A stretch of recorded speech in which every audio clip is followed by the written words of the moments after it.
So it was already said, I'm Robert Kubis. I'm a developer advocate for the Google Cloud Platform. What does that mean? It's basically we are the interface between developers that build on our platform and the developers that build the platform inside of Google. So if you want to reach out to us, if you basically, I'm the megaphone of you guys into the organization, into Google. If you want to reach out to me, you find me on Twitter or on GitHub.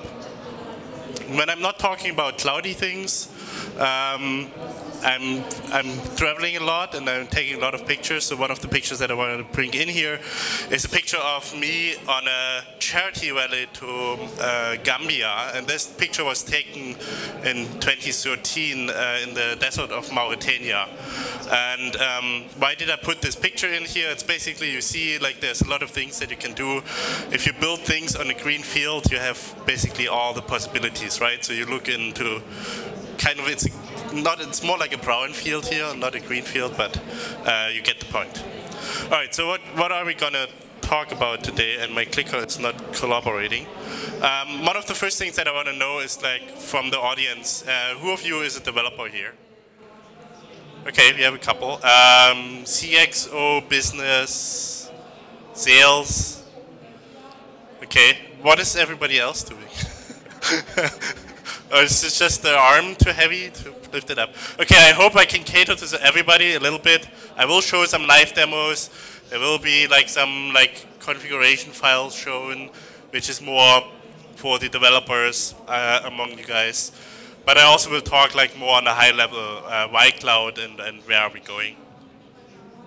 All right, so everybody knows this page, right? Very simple, you have an input field and then you can push the I'm feeling lucky button and gives you a search result within sub-seconds. So if you, for instance, look for Bucharest, it will give you millions of results in less than a second. And it's amazing, how can we do this? So if I look at this page, I actually look at a data center, which is doing the computation behind. And if you want to see, if you want to know how a data center at Google looks like, you can go to cloud.google.com 360 tour. We have a 360 YouTube video where you can see how a data center is built and how it looks like inside of Google. So we weren't always at that point, right? Google started in '98 roughly, and if you look at this graph here, it's a very rigid graph, and you don't want to see something like this. Right? So what that meant is basically every time around noon, when people started searching, our response times went haywire, and you don't want to see something like that, right? At that time, Google didn't have a lot of money. We had basically commodity hardware, and we had to build a system out of this commodity hardware to be fail-safe. So how do you do this? In the end, basically, reliability doesn't come from hardware, even so. You look at IBM and their mainframes, which are pretty awesome, and they're pretty reliable, but still, if you have a lot of these, they fail at some point as well. Hardware is failing, right? So there's an example. If you have a device which is failing once in 10 years, if you have 100,000 of these devices, then one device is falling every hour, right? So even if you build the best device, it will, in consumption, it will fail very often. So you have to build the reliability in your software. And that's what Google did. After the first couple of years where we basically were underwater and trying to keep the business running, we built more and more of these reliable systems and also published paper on those and also open source some of our technologies. So I will look at some of these technologies, but big names here, definitely map and reduce. I hope everybody has heard of this. Then the newest ones are Kubernetes and TensorFlow. The Kubernetes is basically a container management system. Also Dataflow, which is basically a big data processing framework where you can process batch and stream in one programming model. And TensorFlow for machine learning. So in the end, if you look at all this, what we built inside of Google, we are now making that available to you, right? We build out a better cloud inside of Google, and we are now at the point that we can make that available to everybody outside. So there's a lot of products that are running within Google today that are basically running on the exact same hardware as if you come to us and start building on our platform. Just look at like search, maps, Drive, YouTube, and all these things. They are all running on the same hardware that you will benefit from if you come to us.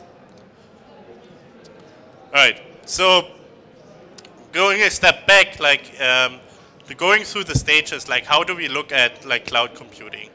So if you look at that, we call it like 3 waves basically that we see in cloud computing. The first wave is co-location.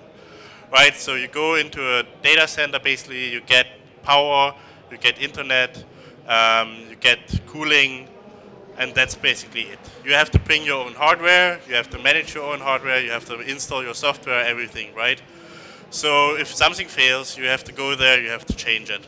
That's the first one. Google started out with co-location as well.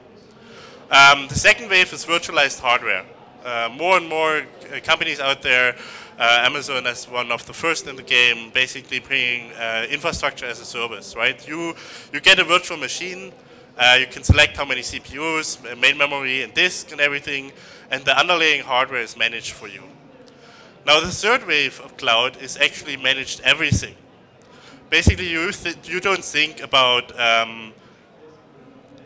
computers anymore or machines anymore. You think about services that get provided to you, and these services are managed for you.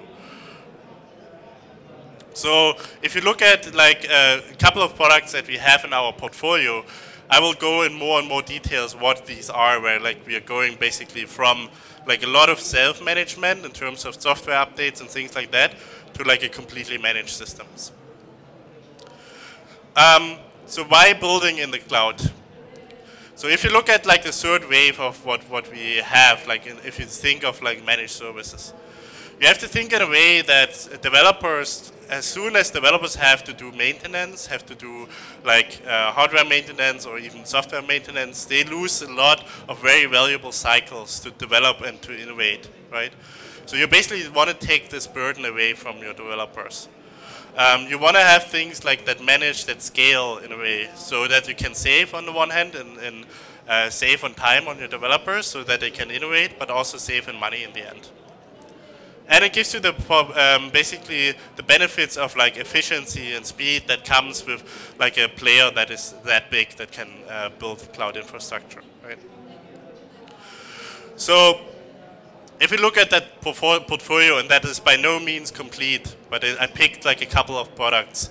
If you look at the Google Cloud Platform portfolio, you basically have management services on the side. You have like logging, you have monitoring, things like that. Then we have different product categories like big data, storage, that goes from like your persistent disk storage, which can be an SSD, which can even be a local SSD, up to like a managed SQL service or a managed data store service. Then you have compute. Compute goes all the way from like your VM in the cloud that you can get, a compute engine. It can go to container engine where you can deploy containers, and then goes up to app engine where you basically only deploy your applications. You don't think about VMs or instances anymore. Then networking, really important, networking between your applications, but also networking to your location, right? We have VPN services that peer you to our cloud in a secure way, but also we can peer to local ISVs and things like that. And then like the newest family, which is like the fastest growing in our portfolio, is definitely artificial intelligence and machine learning. So you have a lot of things like prediction API, translation, vision API, and speech API, which can help you a lot in your application building.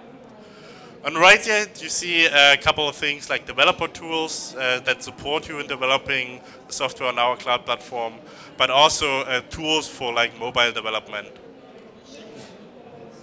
So to go a little bit more in detail around compute, I mentioned already we have compute engine, which is basically your VM that you can get in different sizes.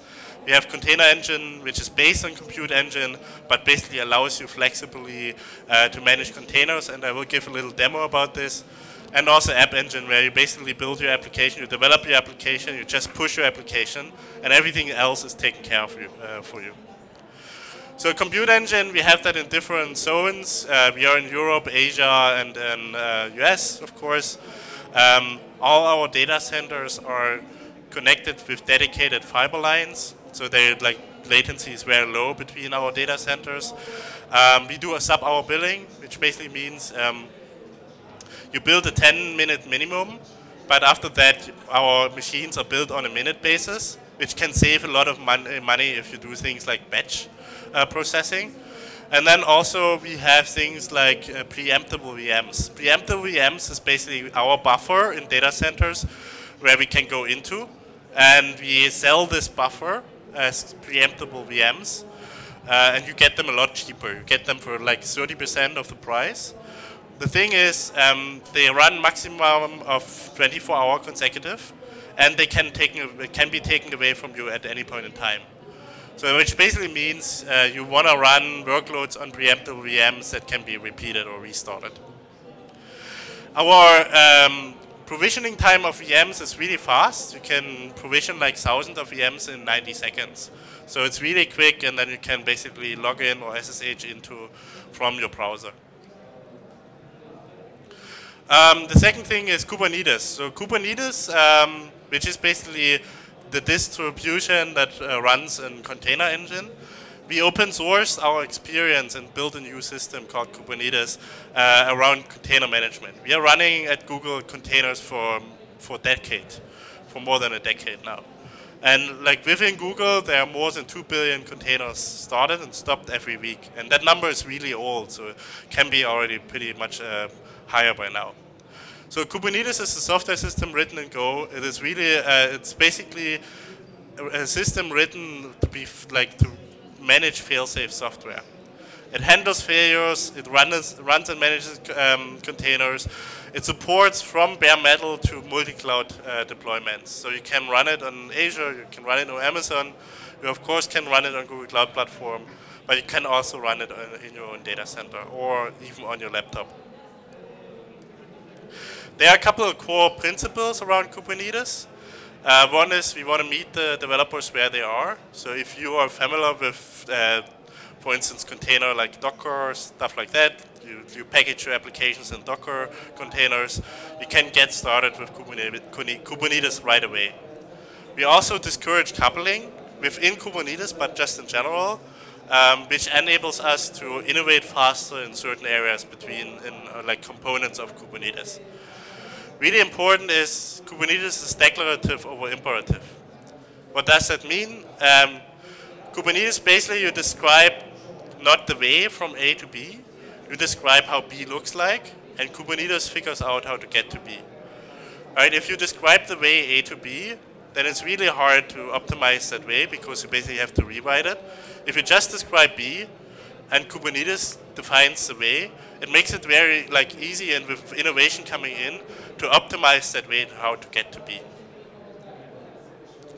Also, portability. As mentioned, it is possible to deploy Kubernetes on multiple clouds, which basically allows you to build applications in Kubernetes, which you can run in different cloud providers. And I want to emphasize here that Google is really supporting open source to a big time.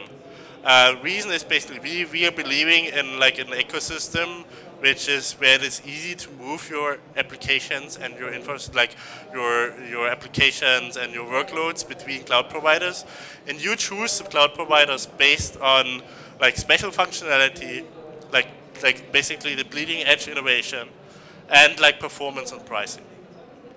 So we don't want to have login on commodity things like containers. So if you look at the Kubernetes community, there are over 4,000 commits in the last release in 1.4.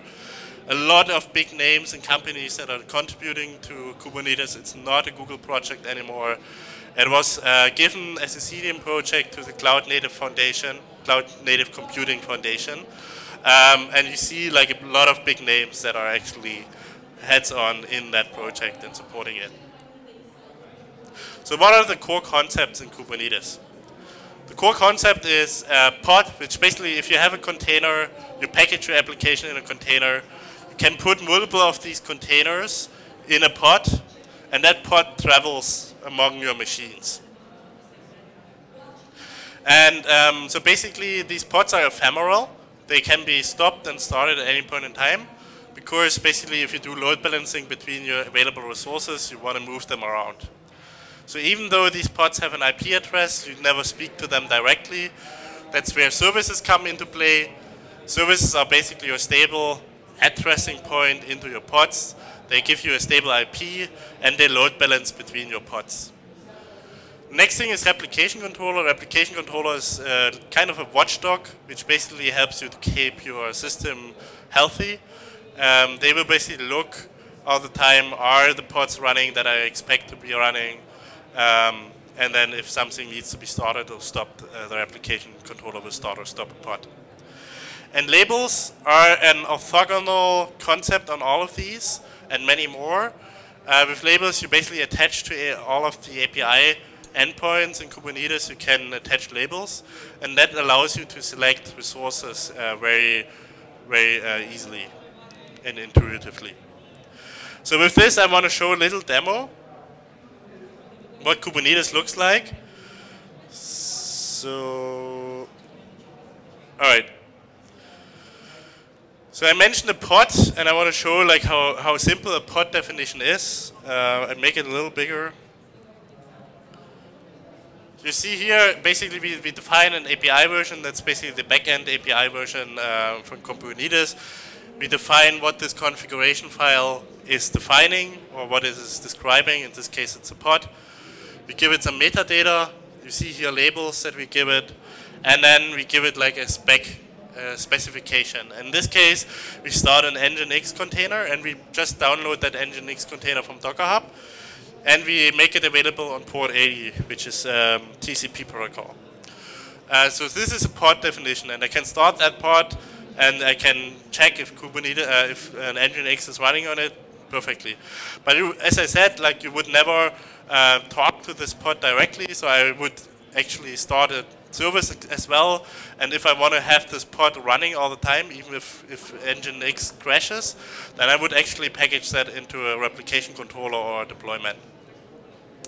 So I have a simple guestbook application, and it's a lot to like. I won't go through everything, but basically I'm starting a Redis, which is a key value store. And I'm distributing my Redis. I'm starting my front end, which is basically a Go application. And I specifying things like CPU and memory resources that I want to have for these containers. And I'm specifying services for all of these as well. So now if I start this, there's a magic tool called kubectl, which is basically the magic wand, so to say. And kubectl makes it really easy to basically create all your resources. And because I want to show you how this looks like, I hope my... Let's see. Let's restart that. Okay. All right. So you see here we have our Redis deployed, and we have a service, and then up here we have a front end deployed. Right now the front end is only available inside that container cluster, but I also requested an external IP. So it will actually go out to a Google load balancer and request an external IP. So while we are waiting for this, I want to show a couple things that you can do with Kubernetes very easily. One of the things is scaling. So Kubernetes, the first-class citizens within Kubernetes are stateless applications, which basically means you can scale in and scale out very easily. And I have an example here where I have my front end, which I want to scale, and you can see like how quick I can scale this front end. I have 2 more instances, right? That's how quick it is. And let's have a look. The guestbook came up. Let's hope it will come up. All right, we have a guestbook. So now there are scenarios where you basically want to do like, you want to roll out new versions, right? So you can do things like AB or like Canary, where you say like I roll out 20% of my new application, I watch the logs, and I see how my application behaves, and then if everything's fine, I just roll it out completely. I'm gonna be a little bit faster here. I'm gonna roll out, I believe my change in my application is so good I can just roll it out with once. So I want to show you how quick you can actually roll out a new version in your application with Kubernetes. So everything is handled for you in the background. I just basically modifying my configuration file, and then you will see it stops the old containers, rolls out the new containers, and once basically they are healthy, it just kills the old ones. And now if I go to my guestbook again, you see, okay, I have a new version of my guestbook. Now some might say like yellow on light blue is maybe not the best. So my PM comes to me and says like, can you roll that back please? I mean, this is really not really cool. So what I can do, I can just go back and say I do a roll back on my rollout. And it goes back, stops all the new containers, reinstates the old ones, and if I go back to my guestbook, I have my old version, right? So that's how easy it is to manage applications with Kubernetes.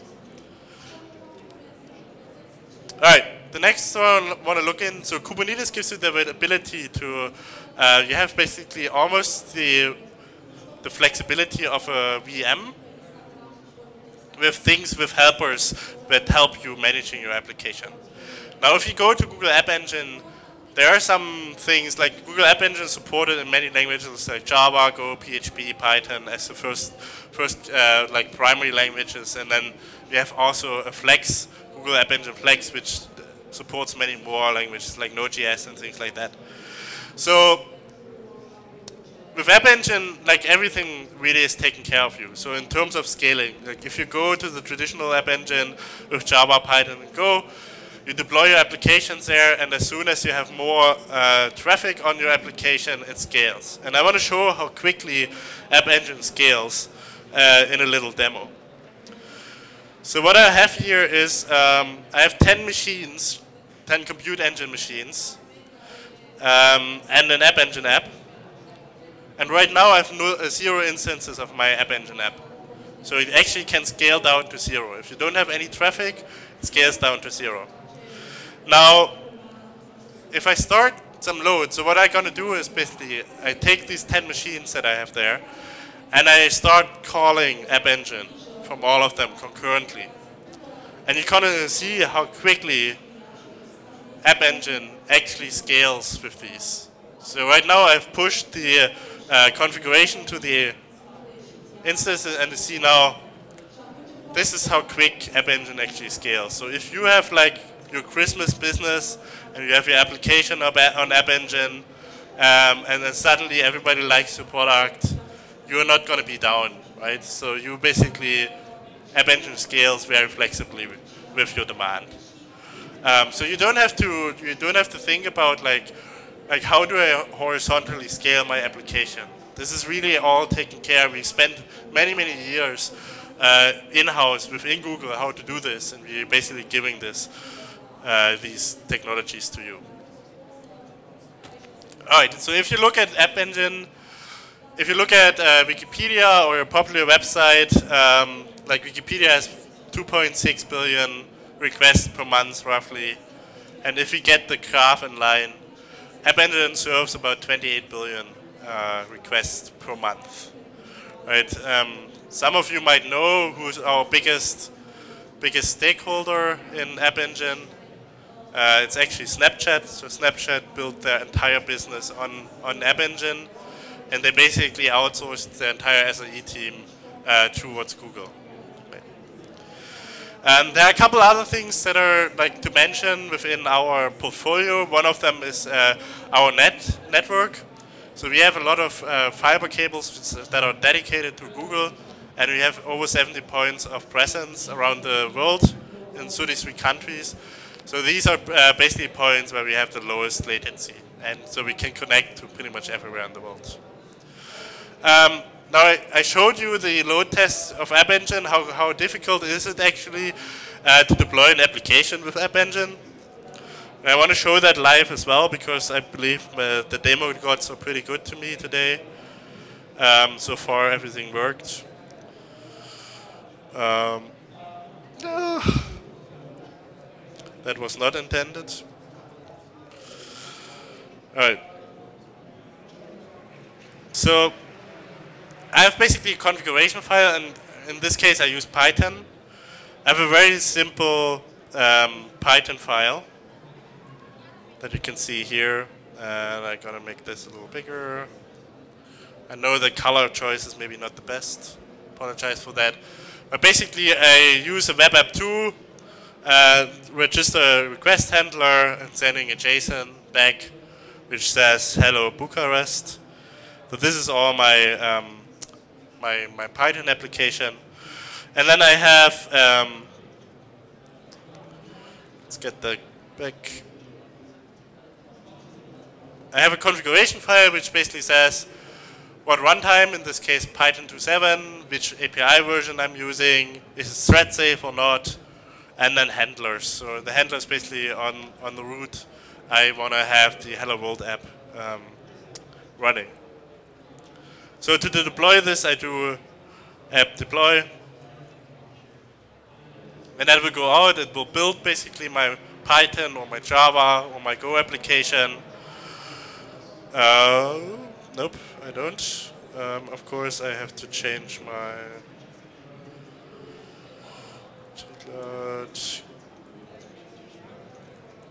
config set project. This. Yes.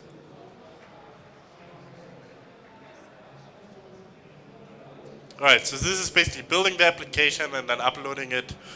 And waiting till the service is actually serving. So let's have a look at this.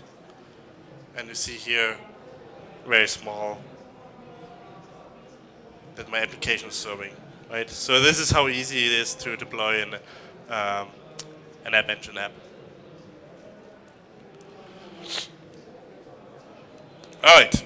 Another product that I want to mention and also showcase a little bit is our two of the big data products that we have. One of them is BigQuery. BigQuery is a massively scale out database which works with SQL. We just announced version 2, which works with standard SQL. You can write UDFs in JavaScript, and it's really massively scaling. And I want to show you, you can basically process terabytes of data in seconds. All the data is replicated and encrypted just on storage, on cold storage. So to show you how a BigQuery works, and I have a very simple example query. So this example query is basically going to, we have a public data set from Wikipedia, and we want to see what is the busiest day in Wikipedia in terms of edits. So we get the timestamp, we get the day of the week, and since this is written in the US, the week starts on Sunday, not like everywhere else on a Monday. So 1 is Sunday, and then the 7 is Saturday, and we basically count how many changes were there, and then we're sorting these. So if I run this, and I should actually turn off the cached results, so let me just run this again. Demo effect. All right. So we just processed 2.34 gigabyte in 6 seconds. Not very impressive, but you see day 3 is actually the most active day, so which means Tuesday is the most active Wikipedia day. Now I have a couple of more sophisticated queries that I want to show you. So I'm just going to go to my saved queries. It's a little difficult with the, let me make it a little smaller. Alright, so I'm going to go and show you the most sophisticated one right away. Anybody who knows SQL here in the room? SQL? Oh yeah, quite a lot. Okay. So what are we gonna do here? Is basically I want to know the most prominent women by location in May 2015. Yes. So I actually go over multiple tables. So I go actually a Freebase table that I have imported. Then I actually 2 Freebase tables. I do a contains, as you can see here. I do even a regex somewhere, not in this, yes, here. I do a regex replace. So there are like some really sophisticated functions in there where you would think like, whoa, let's see how that behaves or if that works any good. So let me run this query. Now you see, like I showed you, we have some contains in there, some group bys, some joins, regex. So this takes a while. But as you can see, 12 seconds for 330 gigabyte to show us that Zellerite, whoever that is the most prominent woman in May 2015. Right? So BigQuery really allows you to just load like data that you want to do analytics on. Don't do any query optimization, no indexing, nothing. You load your data and you run your queries. All right. And the last thing that I want to mention is Apache Beam. So I mentioned that Google is really about like supporting open source and making it available for everybody to like process big data or like manage containers, things like that. So one of the efforts in this area is Google Cloud Dataflow, where we public open source the SDK into Apache Beam. And Apache Beam defines a model that allows you to process data, big data, on batch and on streaming. And if you want to know more about this, how we do this, how a program is written, how the program looks like, and things like that, I'm gonna have another talk tomorrow at IM World at 12:30 if the schedule stays stable, where we'll talk in more detail about Apache Beam and how to write programs. Apache Beam really, like, again, if you look at like where can you run your Apache Beam programs, it's not only Google Cloud. Of course, Google Cloud is a good choice. It makes it easy, but you can also run it locally. You can run it on Spark and Flink, and there are many, many, many more runners coming up. All right, with this, I want to thank everybody for the attention, and if you have a minute, I would really appreciate if you go to this bit link and give me some feedback in terms of like what you would like to hear in future presentations. What, like, even if you want to know more about cloud, or if you think like there should be other topics covered by us, you have like the possibility to voice your Thank you very much, Robert. Thank you for this. Mulțumesc.